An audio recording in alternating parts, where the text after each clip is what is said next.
Adversity, challenge, and triumph. These are the things that I've learned over the last 22 months. My name is Master Sergeant Cedric King. I'm a proud Airborne Ranger from the famed 82nd Airborne Division at Fort Bragg, North Carolina. In July of 2012, I was in Afghanistan fighting in support of U.S. interests there. My platoon was in a tough part of the country, Taliban fighters everywhere. We went there because we believe in the freedom of our country. We believe in the ideals of this country. Believe that freedom should be for everyone. What people don't understand is that U.S. servicemen, we write a check to our country and allow our country to cash that check up to the amount of our lives. What I didn't know was, and I didn't anticipate was, that my country would make a withdrawal from my life up to the amount of both my legs and part of my arm when I stepped on 30 pounds of explosives. From that moment, that is where most people's story ends. Ironically, that's exactly where my story began. Out of tragedy came immense beauty. Out of pain came immense popularity. Through the struggles that I have had over the last 22 months of therapy and surgery, pain, tears, I've learned so much. It could have been the one most single thing to help me out in this path that we call life. Focusing on all the negative helped me none. But focusing on the good in life, and some would say, well, what good is there in stepping on a bomb? There might not be any good in stepping on a bomb, but how I refocused my thoughts and how I refocused my attitude, it changed everything for me. People began to rally at my side. I had legs before. In a fraction of a second, I didn't have legs. But what I did have was, I had an attitude of thankfulness. I had a gratitude of happiness and joy. I had an attitude that things were going to work out. And there was one thing called hard work. And though life wasn't always fair, hard work was fair. The more I gave hard work, the more it gave back to me. The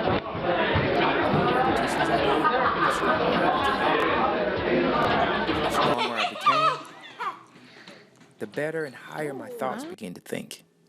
I began to think that I could do the impossible.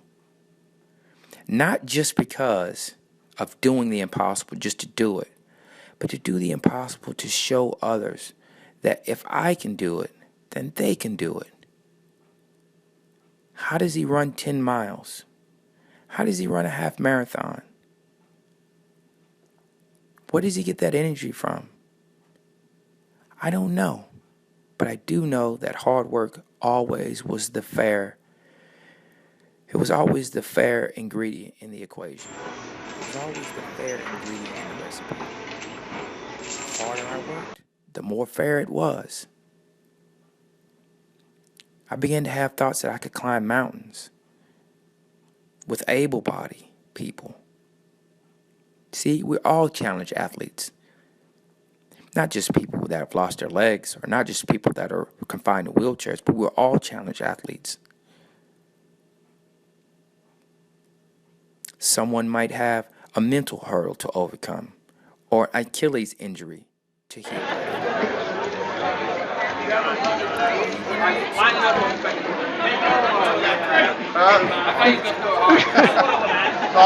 Hard work keeps us the same. It's so fair to all of us. After all that, I just feel shame. I wanted to play hoops again. I wanted to lift weights. I wanted to get back in the gym and try hard. I wanted to swim again. And I didn't want want to just do it just to do it. I also wanted to run marathons. And the initial thought was, you can't run a marathon. But what I could do was, I could do this one thing. I could run 3 miles. And the interesting thing about that is, if you could run 3, then if you could run a little bit further maybe. And that was our plan, to run 3 miles. And then 6. And if we got to 6, then we get to 10. And if you can get to 10, then maybe you can get to 12. But at some point, you have to make a decision, because pain does occur. Right now, I'm hurting so bad. He's not. He's going to get this damn thing done. And just don't listen to a word he says. He's totally stoned on Gatorade. Right now, I'm hurting. And this is one of those times where you just got to figure it out. It sucks. I think we're at mile 18, something crazy. Got a little ways more to go, but it seems like the closer we get to where we got to go, the tougher it gets. But we'll get there, though. For every pain, there's a victory. I finished that marathon that day, and I've gone on to tell people about my story. From one place to another, people have lined up and just wanted to hear the lessons from the pain and the heartache that I felt. It's therapeutic. Giving to others out of my pain has brought me immense joy. It has given me immense courage to tackle some of the things I had been afraid of doing. Skydiving. I don't know why. I just wanted to do it. I was afraid, but not anymore. I'll go higher one day. I don't know where, but I will. 22 months ago, I was injured by an IED in Afghanistan. And today I stand before you learning lessons and ready to deliver lessons and tell lessons that I've learned through extreme crisis and tragedy. The first one I like to talk about is adversity. And being an adversity student firsthand, I see that there are things that we all try to avoid. We all try to avoid adversity. We all try to avoid challenges because they're just tough to deal with. They're just tough to deal with. I'm sitting in a hospital bed in August of 2012 in Bethesda, and I'm trying to put this whole thing together. Like, why did this have to happen to me? Why did it have to be me? I'm a good person. I try to live right. Why did it have to happen to me? I'm doing the best I can. And sometimes you ask yourself those questions, and you sometimes just don't get the answer immediately. And sometimes the answer comes in subtle ways. Sometimes you get those answers in subtle ways. And for me, the way was, it came through care packages. And I didn't really know, I really didn't know why the answer came through care packages. But at the time, I was getting care packages from all over the country. I was getting care packages from East Coast to West Coast, all down south, all through the middle. And there were people that were just trying to encourage me. And I'm sifting through packages that were sent, and I'm reading letters. And there were groups out there that were trying to send me encouragement. And I would look through the packages, and I would see something every now and again that I could use. And at the time, I only could write with my left hand because my right hand was so damaged at the time that I really could not use it. So I had to learn how to write with my left hand. So I wanted to start with pencils. I wanted to start with pencils because if I made a mistake, I'd just erase it. But I find a pack of pencils in a box one day that was sent to me. But the thing about it was, whoever sent it, they sent me a lesson that they didn't even know it. They failed to pack the sharpener with the pack of pencils. So there's a pack of pencils in the box. I go through it, I rummage through it, I find this pack of pencils and no sharpener. And I'm like, wow, just when I needed a sharpener, there's not one there. There's not a sharpener there. And I become a little bit disgruntled at the moment, but it was a blessing in disguise. It was almost like inside it was telling me, hey, listen, this is a key point in your recovery. Here's a key lesson in your recovery. This is a pencil. You want to use it. You want to use it to annotate what you're feeling like right now. And you want to use this pencil to tell yourself how you were feeling in this moment. But the thing about it was I couldn't use it because there was no sharpener in the box. And it was almost like the heavens opened up and the heavens and the voices said, hey, listen, this is you. This pencil is you. This pencil is you. How am I a pencil? Well, I'm a pencil because this pencil it cannot be used. It cannot be used unless you have a sharpener. And the thing about it is, we are just like this pencil before the sharpener. You can't be used until you encounter challenges. You can't be used until things in your life sometimes happen and we think that the bottom is falling out and we think that some of the worst things are happening in our lives. But the very thing that has come to look like it's destroying us is the very thing that is going to make us. It's the very thing that's going to help you along the way. And this was the very thing that helped me along the way. No, I didn't like being blown up. I didn't like standing on an explosive and being torn apart. But what I did appreciate was all of the wisdom that comes out of it. All of the challenge that comes out of it. This pencil is no good without the sharpener. You put the pencil inside the sharpener and you begin to put it through trial and tragedy. You begin to put it in this sharpener and begin to make it uncomfortable. You put it in this sharpener and you're making it scream right now. But what the pencil doesn't realize is that, hey, you're getting sharper. You're almost ready to be used. Not quite yet, because the most valuable part of this pencil is on the inside. We haven't gotten into it yet. You have to put it back in there and continue to turn and continue to twist. And this feels like our life is always turning. This life feels like it's always twisting and being cut. But the best part of us is becoming exposed. See, the best part of this pencil isn't the outside. It's not the eraser. It's not this metal part right here. It's not the paint on the outside. The best part of us is not the outside. It's not the makeup. It's not the haircuts. It's not the money and the cars and the clothes. The best part of us is on the inside. That's the very best part of us. But see, without this sharpener, it can't be exposed. It can never be exposed without the sharpeners of life. It can't be. And that's just like us. That's just like us. The best part of you cannot be exposed until you go under the knife sometimes. And I'm not talking about a surgical knife. I'm not talking about a knife in a kitchen or something like that. I'm talking about the surgical knife of life. The surgical knife of life. See, that has a way of cutting deep to you, of cutting deep inside you, and revealing the most valuable part of you. I didn't know that the most valuable part of me was going to be on the inside. I thought the most valuable part of me was on the outside. I thought because I could run fast or I could jump high. I thought the best part of me was because I would go and get haircuts on Saturdays and make myself look better. That wasn't it. So he took away from me, and I thought that was what I was. I thought that was me. I thought I was the haircut. I thought I was the job that I had. Because that's what we all think sometimes. That's where we rest at. We rest on our laurels sometimes. We rest on the things that we're good at. We rest on the things that we're at the best of doing. But when it was taken away, my identity was taken away. And I didn't know how to deal with that. I didn't know how to handle that.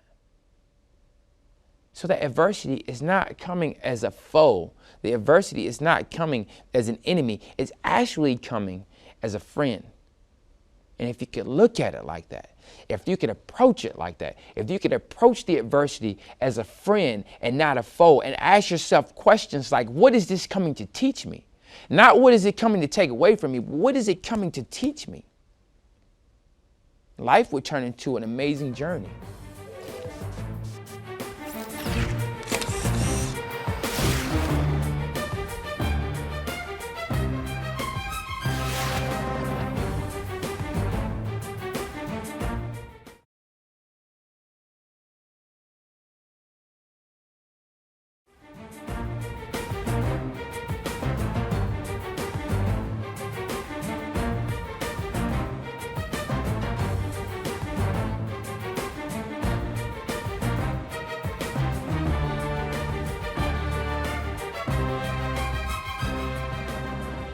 I think that life's done.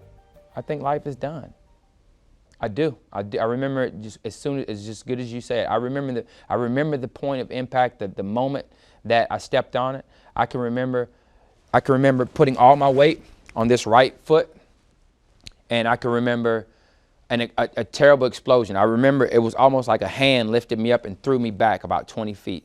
I can remember really, really powerful force picked me up and threw me back.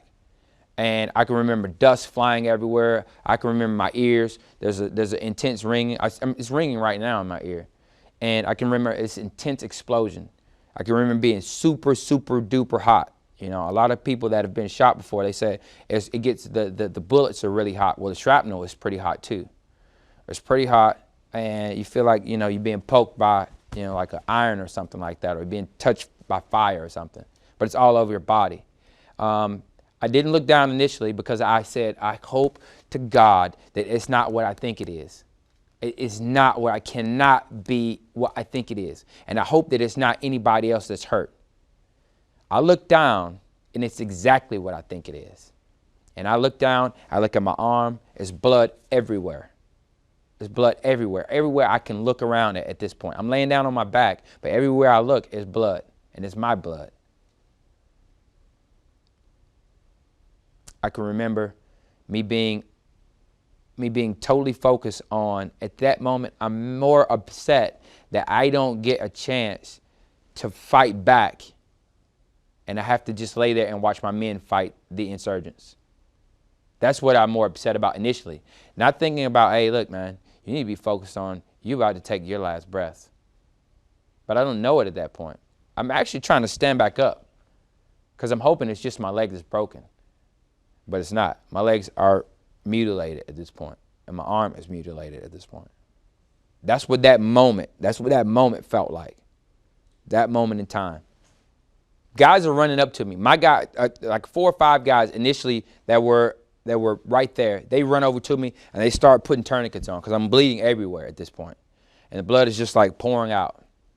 And they're putting tourniquets on to stop the bleeding. I got a tourniquet here. I got 2 tourniquets here. And this hand right here is pretty bad too. It's like blood everywhere on this hand, but not too bad. They're putting on the tourniquets, and I can remember getting really sleepy. I can remember getting really, really sleepy. And I don't know if it's a morphine shot or whatnot, but I do remember them asking me questions, and I'm more upset about the questions he asked because I know I'm talking to him at this point, just like I'm talking to you. I'm like, hey, this is my mom's name. This is how old I am. This is where I'm from. This is my name. All of that stuff. I'm giving them the answers. 1, 2, 3, 4. I'm really, really coherent at this point. But I can remember getting really, really tired. I can remember getting super tired and wanting to take a nap. And I can remember them, you know, hey, Sergeant King, wake up. And I'm just like, hey, man, just let me take a nap and I'll be ready to get on the helicopter, you know. But at this point, I can't get on the gurney, so to speak. So they pick my body up, they put it on the gurney, my legs, they put them on the gurney, my arm, they put it on the gurney, and the helicopter comes in. It's dust. When the helicopter comes, it's dust everywhere. They put me on the helicopter. 10 minutes later, I'm getting off the helicopter onto like a moving gurney, you know, and they're taking me inside. I remember that mask being put on me, and I don't remember anything for 8 days. That's the miracle. That's the miracle. That's the miracle. Somebody run into your car today, you're going to be upset. Somebody hurt your kids, you're going to be upset. Somebody take your legs off, guess what? You should be upset. By any standard that we measure our society, you should be upset. But guess what? At this particular point, I wasn't upset at them because I know what happens over there. They don't hurt us, but not all of them. Some of the people over there don't hurt us because they just don't like Americans. Some people over there put bombs in the ground because they have to. I had a gentleman explain to me, if it's either me putting this bomb in the ground or they are going to come in and they are going to hurt my family, my wife and my kids and my son. They're going to take my son off and he's going to be a part of this extremist organization. They're going to come in and they're going to take advantage of my daughter. They're going to come in and they're going to take advantage of my wife. So it's either this or it's that. So I guess if I have to balance the two, it's going to be this.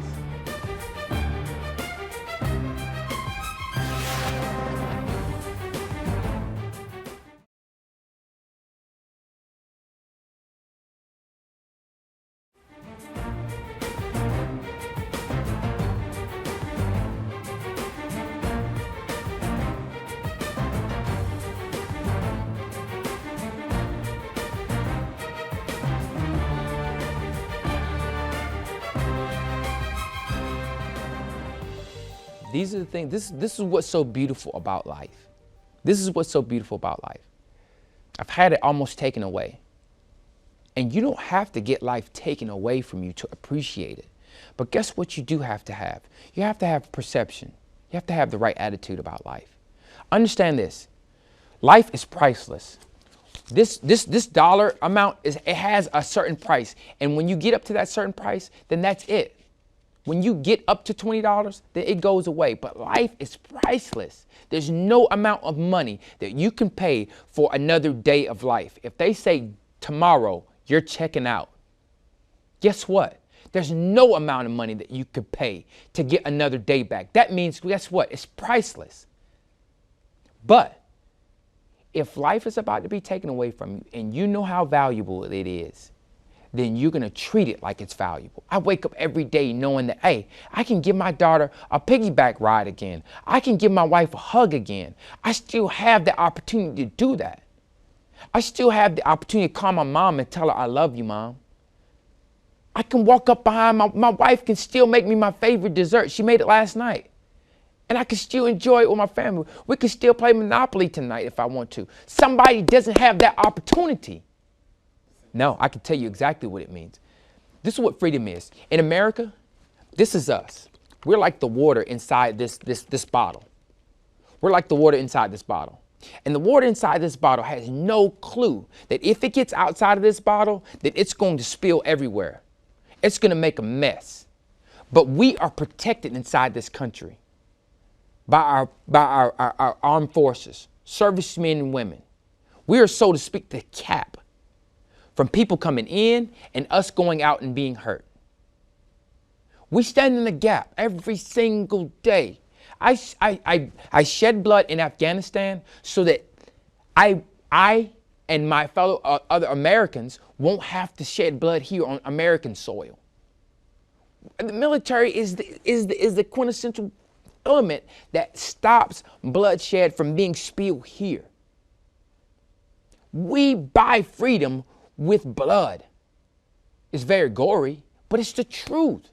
We buy freedom with blood. Men and women write a check to our country and say, you can cash this check up to the amount of our life. Up to the amount of our life. And I will gladly do that so that this way that we live, so that we can have cookouts and we can have games and we can throw parties and we can live this great American life, is so that we can do that. Why? Because Americans make it so. Servicemen and women keep this country free so that we can do that. That's what freedom means to me. We complain about America, but I tell you what, if you want to live somewhere else, you can go live somewhere else, but you're not going to live like you do here. And you're not going to have an American fighting force, an American military that fights like ours fights. That's the greatest country on the earth. And it's like that because of American men and women putting it on the line and saying, hey, I'll die before I let what happens in other countries happen here. That's what freedom means to me. This purple heart that I hold right here in this hand, it says that I was injured by an enemy force. There have been thousands of Purple Hearts awarded. But for me, this means that I did what I said that I was going to do. It's not just talk anymore. There are many people that raise their right hand and say, hey, listen, you know what? I swear to defend this country from enemies, foreign and domestic. But this says that, hey, I didn't just say it, I did it. And not to toot my horn and not to toot the horn of American men and women out there that have this awarded to them. This is not a horn tooter. This is, hey, you did what you said you were going to do. And we want to give you this as a token of our appreciation. But understand this. This is that freedom. This is a representation of that freedom. Some have scars. Some have internal scars.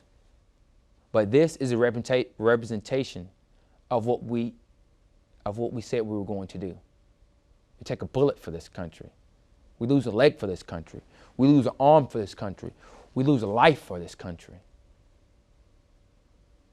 And not here at home, but doing what we said we were going to do in Afghanistan, Iraq, and so many other places, Vietnam, Desert Shield, Desert Storm, World War I, II, Korea.